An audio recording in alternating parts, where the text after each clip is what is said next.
Hello viewers. आज मैं Bihar board की 10वीं कक्षा की हिंदी पाठ्यपुस्तक से काव्यखंड के अंतर्गत एक और कविता लेकर उपस्थित हूँ, जिसका शीर्षक है अक्षर ज्ञान। यह कविता अनामिका की है, जिनका जन्म 17 अगस्त 1961 ईस्वी को मुजफ्फरपुर बिहार में हुआ।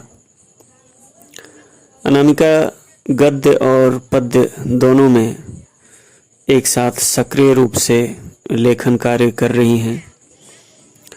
उनकी कुछ प्रमुख काव्य रचनाएं हैं गलत पते की चिट्ठी, बीजाक्षर, अनुष्टुप आदि।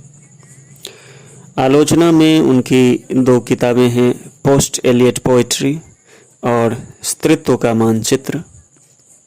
इसके अलावा काव्य संकलन कहती हैं औरतें का उन्होंने संपादन किया है। अनामिका को राष्ट्रभाषा परिषद पुरस्कार, भारत भूषण अग्रवाल पुरस्कार, गिरिजा कुमार माथुर पुरस्कार, ऋतुराज साहित्यकार सम्मान आदि प्राप्त हो चुके हैं। तो आइए हम लोग अक्षर ज्ञान कविता का वाचन और उसका अर्थ करें।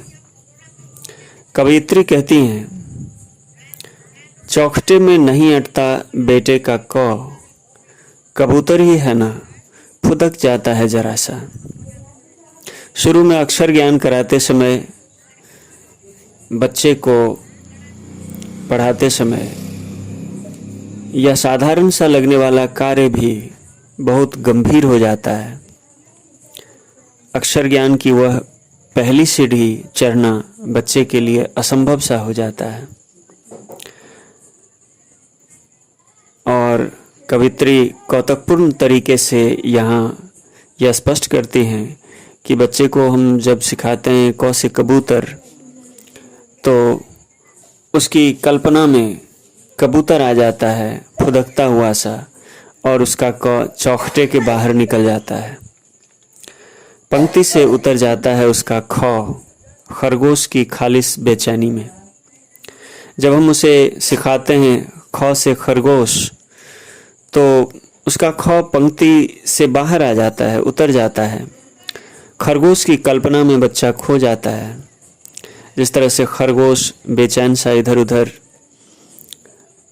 दौड़ता रहता है, उसी तरह बच्चा भी मानसिक रूप से बेचैन हो उठता है और उसका ख ठीक से पंक्ति पर नहीं आ पाता। गमले सा टूटता हुआ उसका ग, घड़े सा लुढ़कता हुआ उसका घ, गौ पर आकर थमक जाता है, उससे नहीं सधता है ग।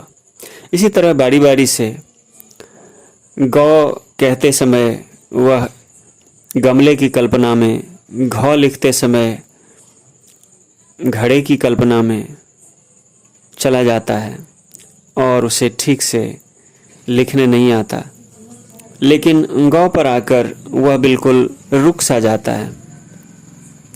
वह गौ पर आकर क्यों रुक जाता है, इसे कवयित्री आगे समझाती हैं। गौ के डॉ को वह समझता है माँ, और उसके बगल के बिंदु को मानता है गोदी में बैठा बेटा। क्योंकि गौ से हम उसे कुछ समझाते नहीं, इस वर्ण से कोई शब्द शुरू नहीं होता, इसलिए बच्चा अपनी कल्पना में यह सोचने लगता है कि गौ का जो ड है वह माँ है और बिंदु माँ की गोदी में बैठा हुआ बेटा है। इस बड़े संदर्भ को वह ठीक से समझ नहीं पाता, ठीक से पचा नहीं पाता, और इसलिए क से घ तक वह जिस क्रम में आगे बढ़ता है, उस क्रम में गौ को लेकर नहीं बढ़ पाता। वह बहुत ही परेशान हो जाता है गौ लिखते समय। माँ बेटे सदते नहीं उससे, और उन्हें लिख लेने की अनवरत कोशिश में उसके आ जाते हैं आंसू। गौ में माँ बेटे के संबंध को बच्चा अपनी कल्पना में देखने लगता है, लेकिन इतने गहन संबंध को वह